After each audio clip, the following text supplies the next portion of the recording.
हामीले इतिहासमा भएको लडाईँ, राज गरेको राजा र योद्धाहरूको कथा त सुन्दै आएका छौँ। तर के तपाईँलाई थाहा छ, एउटा देशलाई जोड्न केवल हतियार मात्र होइन, शब्दको शक्ति पनि चाहिन्छ। एउटा यस्तो व्यक्ति जसको भित्री आँखा एउटा साधारण घाँसीको कुरा सुनेर गयो र उनले नेपाली भाषाको इतिहास नै सदाको लागि बदलिदिए। आखिर को थिए ती व्यक्ति र कसरी जन्मियो रामायणको त्यो अमर सिर्जना? आउनुहोस् आज समयको एउटा यस्तो पाना पल्टाउँ जसले हाम्रो पहिचानको कथा भन्छ। स्वागत छ समय र कथामा।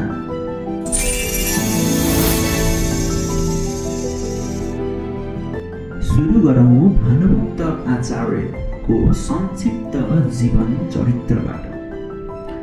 अङ्ग्रेज तथा नेपालीहरूको युद्ध हुनुभन्दा केही महिना अघि सन् 1814 अर्थात् असार 29 गते सम्वत 1871 का दिन भानुभक्तको जन्म भएको हो। पश्चिम नेपालमा सप्तगण्डकी प्रदेशमा अवस्थित तनहुँको रङ्गा ग्राममा यिनको जन्म एउटा सम्पन्न तथा सम्भ्रान्त ब्राह्मण कुलमा भएको थियो। त्यो अञ्चलमा श्रीकृष्ण आचार्य नामक एकजना ब्राह्मणले निकै ख्याति तथा मर्यादा प्राप्त गरेका थिए। यिनका 6 भाइ छोरा थिए। तीमध्ये जेठा धनञ्जयका एकमात्र पुत्र भानुभक्त हुन्। ज्येष्ठ पुत्र तिरको नाति भानुभक्त आफ्ना बाजे श्रीकृष्ण आचार्यका विशेष रूपले प्रिय पात्र भएको बुझिन्छ। सरकारी जागिर खाई भानुभक्तका पिता खरदार भएका थिए। यो कारणले तथा जेठो नाति भएको हुनाले पनि होला, भानुभक्त आफ्ना बाजे श्रीकृष्ण आचार्यका लालन पालनमा हुर्के। यिनको आरम्भिक शिक्षा पनि यिनका बाजे श्रीकृष्ण आचार्यद्वारा नै भएको थियो। संस्कृत साहित्य तथा व्याकरण सँगसँगै यिनले ज्योतिषी पनि पढेका थिए। पुराण भन्न सक्ने तथा चिना चपेटा बनाउन जान्ने हुनु नै तीनटा काका ब्राह्मण कुमारहरूको शिक्षाको साधारण उद्देश्य थियो। भानुभक्तलाई पढेको कुरो छिटै आउँथ्यो तथा 12 वर्षका उमेरमा नै जन्मपात्रको तत्त्व यिनी बुझ्ने भइसकेका थिए। यो कारणले यिनी मेधावी बालक थिए भन्ने अनुमान गर्न सक्छौँ। यिनी 22 वर्षको हुँदा यिनका जीवनमा एउटा यस्तो प्रभाव पर्यो जसले गर्दा भानुभक्तका हृदयमा कविताको प्रेम उत्पन्न भयो। यदि युवा भानुभक्त एउटा रुखको छारीमा आराम गरिरहेका थिए। त्यहाँ उनको भेट एकजना साधारण घाँसीसँग हुन्छ। घाँसी दिनभरि कडा मेहनत गरेर घाँस काट्दथ्यो र त्यसलाई बेचेर थोरै पैसा कमाउँथ्यो। भानुभक्तले सोधे, तिमी यो उमेरमा किन यति धेरै दूर गर्छौ? घाँसीले भन्यो, बाबु, मैले घाँस काटेर अलिकति पैसा जम्मा गरेको छु। म यो गाउँमा मानिसहरूका लागि एउटा कुवा खनाउन चाहन्छु ताकि म मरेर गए पनि मानिसहरूले मलाई सम्झिरहन्। घाँसीको यो कुराले भानुभक्तको मनमा सिधै प्रहार गर्यो र उनले मनमा नै सोचे, मसँग सबै थोक पुगिसरी आएको भए तापनि मैले न धर्म गर्न सकेको छु न आफ्नो नाउँ नै चलाउन सकेको छु भनी उनी उद्वेगपूर्ण भए। यही भावनाको परिणाम स्वरूप उनले तत्काल 2वटा कविता लेखे। उक्त कविता यस प्रकार रहेको छ। जन्म घाँसतिर मनदी तन कमायो, नामै रहोस् पछि भनेर कुवा खनायो। घाँसी दरिद्र घरको तर बुद्धि कस्तो, म भानुभक्त धनी भइकन आज यस्तो। मेरा इनाममा त 70 पाटी कहीँ छन्, जे धन र चिजहरू छन् घरभित्र नै छन्। त्यस घाँसी यसरी आज दिएछ अर्ती, धिक्कार हो मकन बसु नगर्दाकी कृति।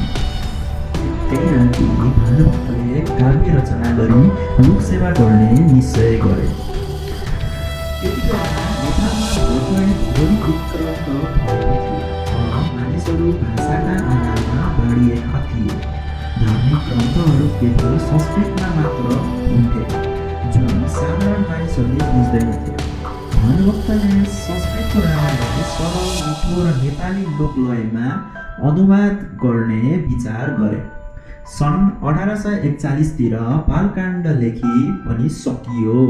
पहिलो झोलमा यति काम भएपछि रामायण लेख्ने काम केही कालका निमित्त थन्केर बसेको बुझिन्छ। सन् 1849 भानुभक्त पहिलोपटक नेपालको राजधानी काठमाडौँ आए। एउटा छिमेकीसँग जग्गाका विषयमा झगडा परेको हुनाले त्यसैका सम्बन्धमा मुद्दा गर्न उनी काठमाडौँ आउनु परेको थियो। यो समयमा बालाजुको वर्णन तथा कान्तिपुरको वर्णन भएका भानुभक्तले लेखेका देशभक्तिपूर्ण कविता अद्यावधि अत्यन्त प्रसिद्ध छन्। काठमाडौँमा निसाफ हुँदा भानुभक्तले झगडा जिते। यसका सँगसँगै दरबारमा पनि उनको प्रवेश भयो तथा उनले मुखिया जङ्गबहादुरका भाइ कृष्णबहादुरका ढोकाको आश्रय लिए। फलस्वरूप सन् 1850 जागिर पाई उनी मधेसतिर आए। 2 वर्ष जागिर खाई कागजपत्र बुझाउन नसक्दा उनलाई कुमारी चोकले थुन्यो। जेलखानामा बस्दा उनको प्रथम प्रेम उनका हृदयमा फेरि प्रस्फुटित भयो र उनले जेलखानामा नै रामायण लेख्न थाले। उनी 5 महिनामा परेका थिए तथा यसै अवधिमा उनले अयोध्याकाण्ड, किष्किन्धाकाण्ड तथा सुन्दरकाण्ड रामायणको रचना गरे। फेरि अर्को वर्ष युद्धकाण्ड तथा उत्तरकाण्ड काठमाडौँमा नै लेखी रामायण समाप्त गरे। यसरी नेपाली साहित्यको अद्वितीय ग्रन्थ 11 वर्षमा समाप्त भयो।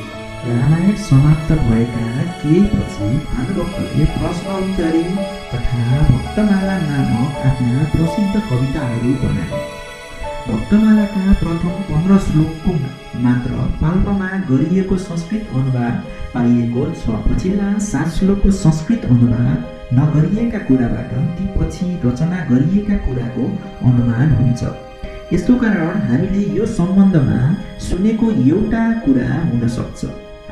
आफ्नो नाता पढ्ने कुनै एउटी महिला विधवा भएका समयमा भानुभक्तले भक्तमालाका पछिल्ला 7 श्लोक लेखी भक्तमाला समेत उनलाई पाठ गर्न दिएका हुन् भन्ने कुरा बाल्यावस्थामा हामीले सुनेका हौँ। सन् 1849 देखि भानुभक्त बार काठमाडौँ आउनु तथा उहाँ निकै समय बस्न लागेका थिए।